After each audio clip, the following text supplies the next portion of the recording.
you about this news that Speaker McCarthy has formally launched an impeachment or has said he's going to? Oh my God, really? Oh my gosh, it's devastating. Ooh, don't do it. Please don't do it. Oh no. Pennsylvania Senator John Fetterman, just one of the Democrats, laughing off the impeachment inquiry of President Biden started by House Republicans this week. Let's talk about it with our Sunday group, Politico congressional reporter Olivia Beavers, former Bush White House advisor Karl Rove, Kevin Walling, a 2020 Biden campaign surrogate, and The Hill editor-in-chief, Bob Cusack. Great to have all of you with us. Hey, Shannon. Okay, so what are the risks now for the GOP? Because The Hill says this, quoting a Senate Republican, it's a waste of time, a fool's errand. Even if this impeachment gets to Biden after an inquiry, there's no way the Senate, controlled by Democrats, would vote to convict. Bob? Well, Senate Republicans and House Republicans are not getting along, and they don't agree on many things, including impeachment. And that's right. But can Kevin McCarthy even get the votes to pass it through the House? I mean, it remains to be seen, and that's why they didn't have a vote on the impeachment inquiry. Why? They didn't have the votes.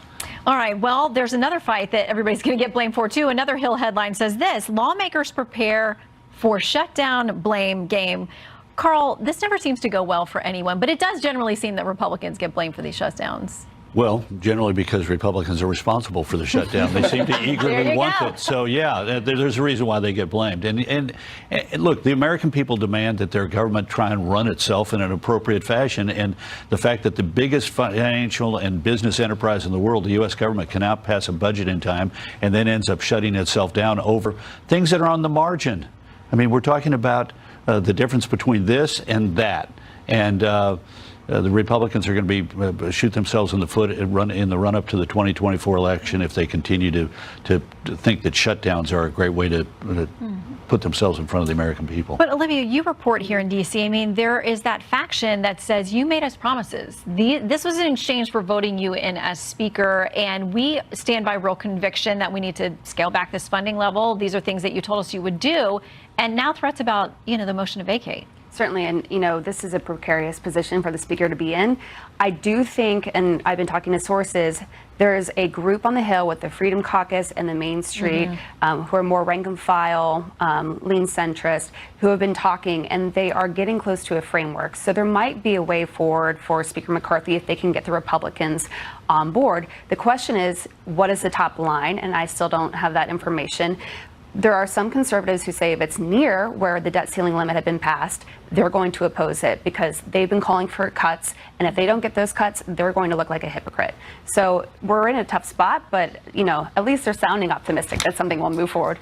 Okay, so we have an escaped hearing, which occasionally happens live on TV. That'll go to our end of your blooper reel. That will be very fun. We love it. Okay, so the internal fighting for the Republicans, but Democrats also have this internal conversation going on about whether they want somebody else to be running for president.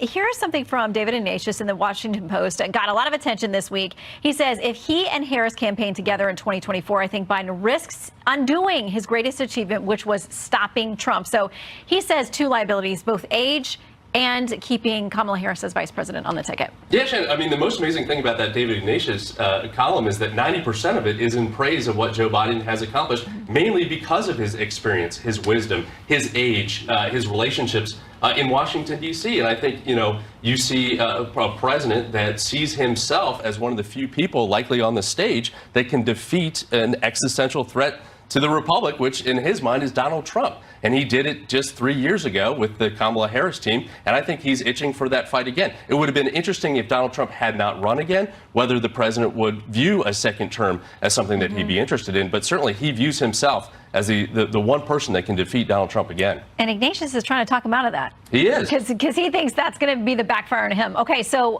to the issue of Vice President Harris staying on the ticket, here's what a couple of top Democrats had to say when they were asked point blank about that. Is Vice President Kamala Harris the best running mate for this president? He thinks so, and that's what matters. She's the Vice President of the United States. That's President Biden's choice. Bob, not a resounding endorsement of the current vice president. No, her poll numbers are not good, and the president's poll numbers are not good. And this is a problem. I mean, Democrats, I think, are a little overconfident that they beat Trump 4 years ago, and then they're going to beat him again. And listen, I think with Harris, though, we know this parlor game of speculation that maybe she'll be bounced. There's no chance they're going to bounce Harris from the ticket. Yeah, I agree with you. But as you mentioned, tough poll numbers. I want to put this up, new from our Fox News polling. These are places where President Biden is losing from key constituencies, and President Trump is picking up suburban women, women overall, black voters, voters under age 45, Hispanic voters. I mean, Carl, those are warning signs. Oh, terrible. And we've had lots of warning signs. Think about it. We have national polls showing that 3 out of every 4 Americans think that he is too old to be president. Already, and he's going to get older. Surprise, he's going to get older between now and the election.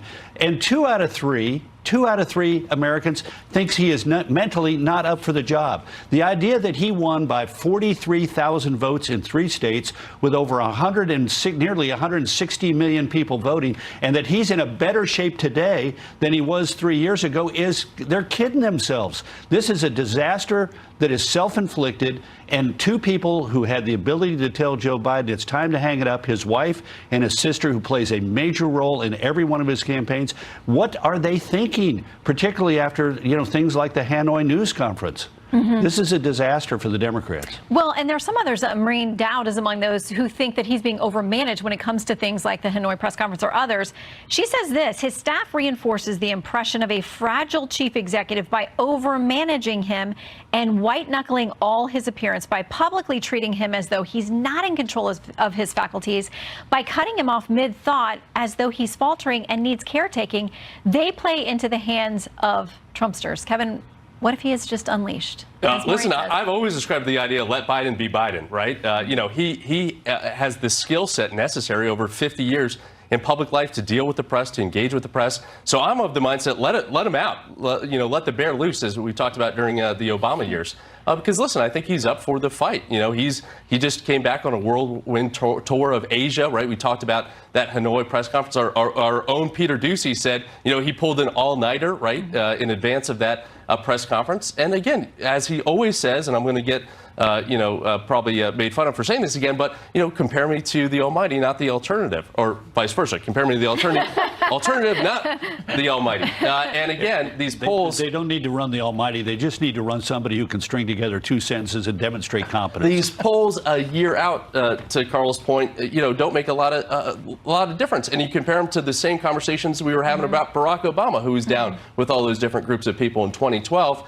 He can win this and bring it back together. Yeah, look, Obama was down, but not as much as this guy. And 3 out of 4 Americans did not say he's too old for the job, and 2 out of every 3 Americans did not say he's not mentally up for it. We are in a fundamentally different place with Joe Biden, and it is going to get worse for the Democrats, not better. Well, Olivia, how much of a headache is this for the White House, all of these polling numbers? And I know that they'll say he doesn't, that's not what he's dialed into, but now he also has to deal with the indictment of his son. It was a tough week. Yeah, and I mean, like the polling about his mental soundness, where Donald Trump's mental soundness is going up steadily over the months, and his is going down, that's a tough look.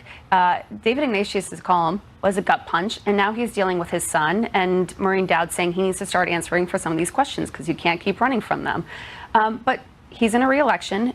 Things are going to get intense, and he's going to have to figure out how to maneuver sort of these views that are increasing about him and trying to disprove that he is up for the job. Yeah, we've got more poll numbers we will dig into. Panel, when we come back, we got to leave it there.